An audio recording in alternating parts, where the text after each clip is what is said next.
2024 is going to be one of the most volatile years for the stock market in history.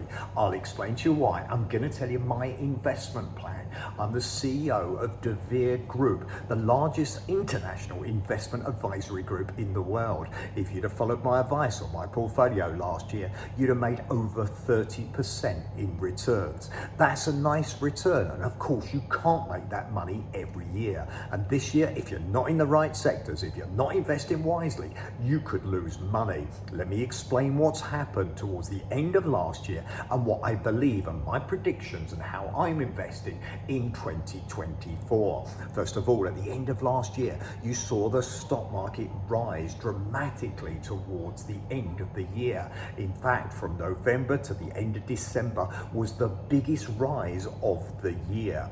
They started to price in the stock market that inflation would fall and interest rates would fall dramatically. However, the market, in my opinion, got carried away with itself. It priced in too many interest rate cuts, and it also didn't price in the potential recession. Are we going to have a soft landing in America, or is it going to be a hard landing? Okay, well, there's certainly priced in a soft landing, but there's not a priced in hard landing. I'm not saying there's going to be a hard landing. I'm just saying that everybody as an investor needs to be aware that there's downside potential if there's a hard landing for the stock market. What does the hard landing mean? Hard landing means that interest rates have stayed high and companies cap back harder, unemployment goes up, and people stop spending money. It wasn't priced in except into these stocks, but if you look at Nike, its figures were less than expected. If you look at FedEx at the end of last year, then again, its traded dramatically fallen. These are two huge companies, and yet the stock market perhaps made those companies fall in price, but didn't take on board that in reality, the consumer is spending less money. So what am I saying? I'm saying that particularly at the start of this year, you could get profits coming in lower. If you get profits coming in lower, you could get an overall fall in the stock market, and potentially you could get a fall of up to 20%. Okay, does that mean you should be out of the market? No, it means that there's downside potential. Therefore, you should take advice. You should hedge some of your investments. You should have some invested in things like gold. You should have some alternative assets whereby those assets, perhaps even fixed interest, you're locking in some returns and you have money available to go back into the market. There's upside, of course. You see AI, massive potential. Companies linked to that are going to be successful long term. They still could, however, their stock prices could come down with the rest of the market. So what I'm saying is January in particular, but the first quarter is the quarter that has the most volatility, the most potential downside. Get through that first quarter just flat, we will have been successful, and where the market will be in a great position to grow again. So if you're going into the first quarter as an investor, as indeed I am personally, then I've got diversification.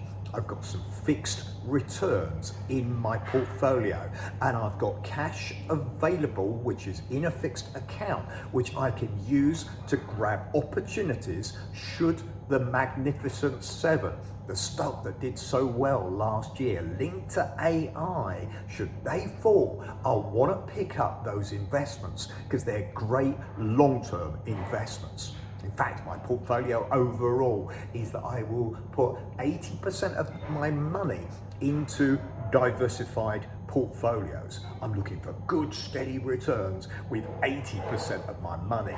And then what I'm doing is I'm looking for opportunities. If you follow me, you'll see when I actually talk about this is an opportunity, then of course I'm going to invest some money into those sectors. Again, for example, I like the oil industry. I think that there's some companies there that are underpriced, and reality is that people will still use and countries will still use oil. And of course, Asia will continue to use oil. Asia perhaps will not be as affected as Europe and America is by a potential recession, although China itself has its own issues with the property industry. Right now, this first quarter volatility is my personal prediction. Doesn't mean out of the market, means 80% diversified, 20% ready to invest in opportunities. If you invest in the right way, you can consistently make returns of 7 to 10% per annum.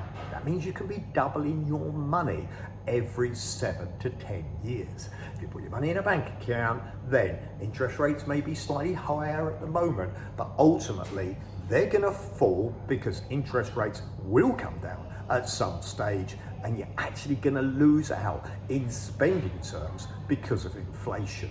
So what am I expecting this year? Volatile first quarter, some areas making money, diversify of those areas, make sure I've got some money in alternative assets. Ask me questions if you want on LinkedIn, my Instagram, or indeed on my YouTube. I'll answer the questions as best I can. Diversify your investments and be ready for some incredible opportunities. 2024 has got 40 elections coming up around the world. So whilst we've got this recession and we've got a situation where the first quarter is going to be volatile, remember there's 40 governments around the world, UK for example, USA is another, and each of those countries is looking as best they can to get their economies in good shape before their elections. Never before you see 40 countries all in 1 year have elections. So first quarter, volatility, pick up bargains with a percentage of your money. Then look for the market to be doing well. And then when the elections come up, I'm going to give you a video later in the year because again, is that chaos or is it settling things down? Okay, for example, if it is Biden versus Trump and I've got a smile on my face, what's that going to do? And is that going to cause more volatility, more chaos, or more opportunity? First quarter, volatile. Second 2 quarters, good returns. Last quarter, guess what? I'm going back with volatility. Ultimate, over the year, it's actually going to be a volatile year. But don't forget, people make more money in volatile years than they do at any other time in the investment market. That's my investment plan for 2024. Have you got a plan or more information? Please ask me questions as you wish.